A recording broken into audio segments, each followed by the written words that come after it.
이게 희한한 게요. 네. 여기끝만 빠져요. 이 안 빠지는 옮겨 심으면 안 빠지는 머리대로 살아남아요. 이야, 그래서 신기하다. 예, 한 몇 개 경계적으로 정도를 심어야 되나요? 3,000가닥 정도 옮겨 심으면 돼요. 네. 그러니까 아파요?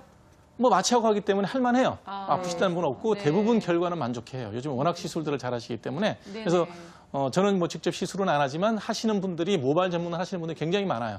우리나라에 모발 심으러 오시는 외국 분 환자들도 되게 많아요. 그래서 심으면 결과가 굉장히 좋습니다. 그러니까 여러 가지 방법으로 해결할 수가 있는데 젊어서 할 일은 아니고 한 50 넘어서 이 앞 헤어라인이 없어지면 그때 하는 건데 그 전에 약 잘 먹고 바르면 수술 안 해도 되겠죠. 네. 아, 그러면 선생님 여기 떼어낸 그 부분은 어떻게 해요? 그냥 꼬매면 땡겨서 꼬매면 꼬매져요. 아, 그 부분을 이렇게 꼬매버리는 거예요? 네, 꼬매버리기 때문에 예. 그냥 칼자국 정도 남는데 그나마도 표시 잘 안 나요. 네. 예.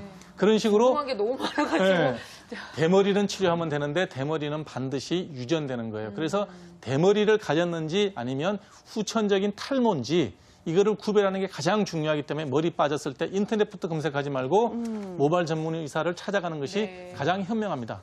무슨 얘기인지 아시겠죠? 네네네.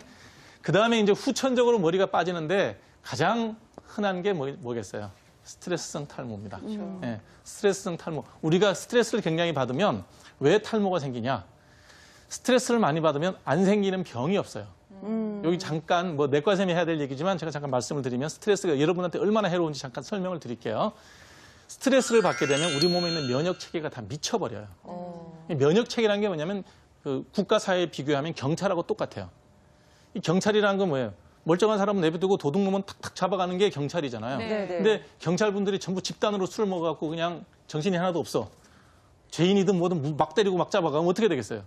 나라가 엉망이 될 거 엉망이 아닙니까? 돼버리죠. 네. 여러분이 스트레스를 받으면 여러분 몸속에 있는 경찰들이 다 술 먹은 경찰이 돼버리는 거예요. 돌아버리는 거예요. 그럼 어떻게 되냐면 내 건데 내 거를 잡아먹어요.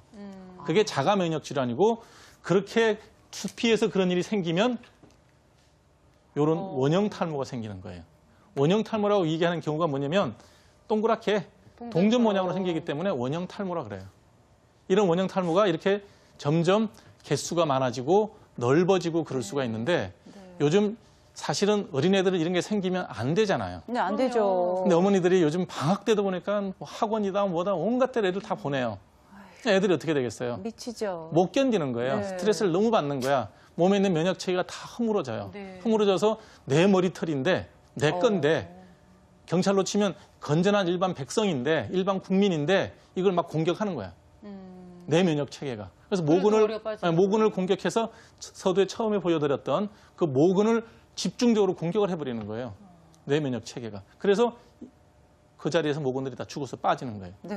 근데 특징은 뭐냐면 주변부의 털 잡아당겨 보면 술술술술 빠져요. 그래요. 네, 이미 그 주변부도 염증이 진행이 돼 있기 때문에. 네. 그래서 이게 아주 심각하게 진행이 되면 네. 아우, 어떡해. 점점 어머, 넓어지기 네, 시작해요. 넓네요. 예. 이게 아주 심한 경우가 되면 아유. 아유. 맨 정말이네. 좌측에 있는 그림이 전두 탈모증이라는 거예요. 네. 심각하죠. 전두 탈모증이고 더 심각한 경우에는 온몸에 털이 다 빠져요. 음모라든지 겨드랑이 털이든지 온몸에 모근이랑 모근은 다 죽어버려요.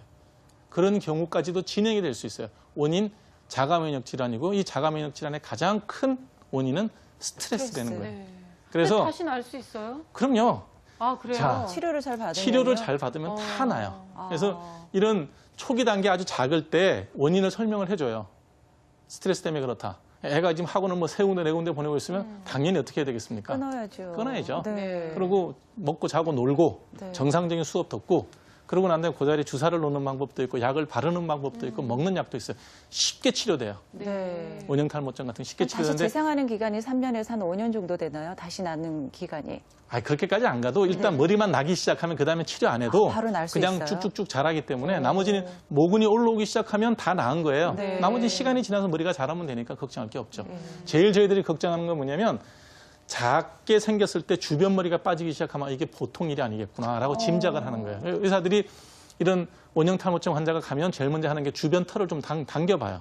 근데 그게 술술 빠지기 시작하면 이건 진행성이에요. 약 먹어야 돼요. 네. 그다음에 원인을 정확하게 분석해서 그게 스트레스가 명확하면 생활 라이프 스타일을 완전히 바꿔야 돼요. 근데 우리 아이들이 저런 원형 탈모가 생기면 사실 모르고 그냥 지나칠 수가 있잖아. 아이들 머리 이렇게 계속 보진 살피는 않으니까? 것도 예. 아니고 그걸 좀 방치를 할 경우에는 저런 식으로 또 대개는 진전이 진단을 되는 누가 거예요. 하냐 그러면 미장원 아니면 이발소에서 하게 돼요. 아, 그렇죠. 머리 자르다가. 네네네. 되게 한 달이나 두 달이나 뭐 아무리 안 가도 서너 달에 한 번은 그쵸. 미장원이나 이발소를 가잖아요. 네네. 가게 되면 댁에서 거기서 진단해서 병원 가보세요. 그러면 오는 경우가 태반이죠. 근데 이렇게 아주 진행되는 경우는 본인도 알죠. 그렇겠죠. 예, 그 정도로 스트레스가 우리 몸에 해로워요. 두피 건강에도 해로울 뿐만 아니라 우리 몸에 안 좋은 거예요. 그래서 너무 지나치게 스트레스를 받으면 안 된다는 거죠.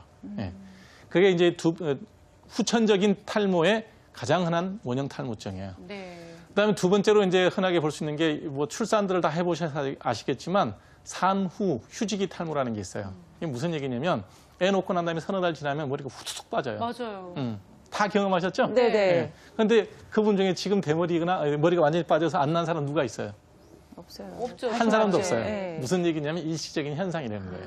이게 재밌는 현상인데 여러분들이 이런 못 느껴보셨어요? 임신 기간 내 머리카락이 많아졌다는 생각을 안 해보셨어요? 맞아요. 머리도 잘 자라요. 그리고. 네. 네. 그게 맞는 얘기예요. 네. 무슨 얘기냐면 아까 머리카락이 어떻게 된다 그랬죠? 3년에서 5년 동안 사이클을 돈다 그랬잖아요. 네네. 근데 임신하는 10달 동안에 빠질 머리가 원래대로는 하루에 한 50가닥에서 100가닥까지 빠져야 되거든요. 왜냐하면 그 휴지기를 거쳐서 그 머리가 빠지고 새로 나야 되는데 10달 동안 그 사이클이 정지가 되고 계속 자라요.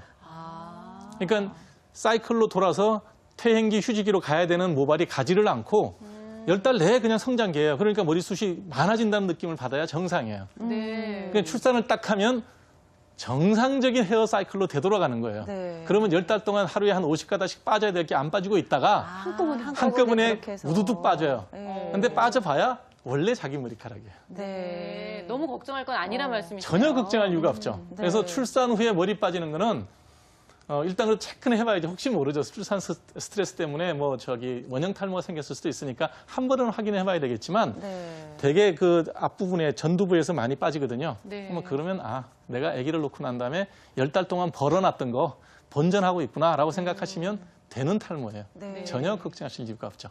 무슨 얘기인지 아시겠죠? 네, 네. 그다음에 이제 또 탈모가 어떤 게 있냐 그러면 지성 피부가 심한 사람.